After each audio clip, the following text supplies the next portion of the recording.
Hi kabiyahe, welcome sa panibagong video natin today. Sa mga paps o kabiyahe natin na bago lang sa Borso Delivery, ako ay isa rin din sa kasama nyo na bago lang din sa Borso Delivery.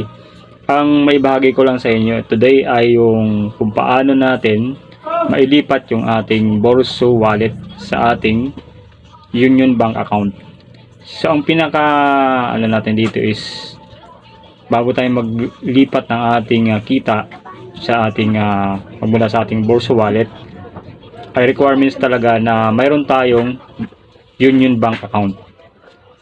So para malipat natin mismo yung ating kita o yung ating kita sa ating wallet galing sa Borso. So dito bilang isang bagong delivery rider ng Borso, nakita ko na talagang kailangan natin gawin ito kasi wala silang transfer ng wallet patungo sa GCash. Di kagaya sa Talamove, Grab na meron silang GCash. Dito ay kailangan may bank account tayo sa Union Bank. So yun yung ituturo ko sa inyo kung paano natin ito i-transfer. Tara, samahan niyo ako.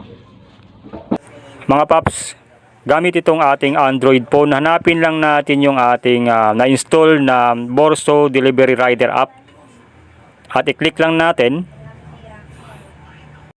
At habang naglo-loading siya, antayin lang natin na lalabas mismo yung mga menu button nito. At dito ay in-enter ko muna yung aking phone number para makapag-login tayo mga paps. Dito mga paps ay hindi na ako nahirapan mag-login dahil mayroon na tayong naka-install mismo na application at yung ating phone number ay in-enter lang natin. At dito ay click ko na rin mismo yung notification at doon hinanap po mismo yung link na kung saan ay nandoon ang nakalagay na kung paano o kung kailangan natin mag-transfer ng ating wallet sa ating Union Bank account. So yun, antayin lang natin mag-loading siya. Habang naglo-loading ay pupunta po yan mismo sa Chrome. At doon nahanap po yan ng mismong apps ng Borso natin at ililink tayo doon sa mismong application ng Borso. Kung wala pa tayong Union Bank account, mayroon din nakalagay doon. I-click lang yung link para makapag-apply tayo ng ating Union Bank account.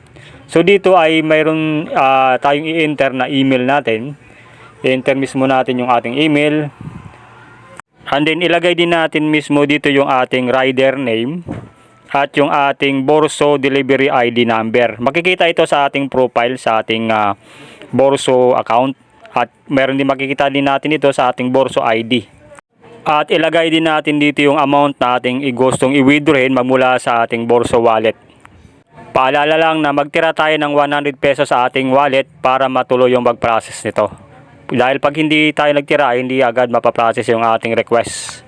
Then ilagay din natin dito yung ating Union Bank account na makikita mismo sa ating ATM yan o sa ating ID o kaya sa application app ng ating Union Bank account.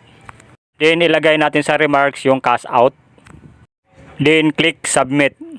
Paalala lang mga paps, ang cash out request ng Borso ay hanggang 4 PM lang. After nun ay sa next day na natin makukuha yung ating cash out request. At malilipat o ma-withdraw yung ating cash out request sa ating Union Bank ng mga 7 PM.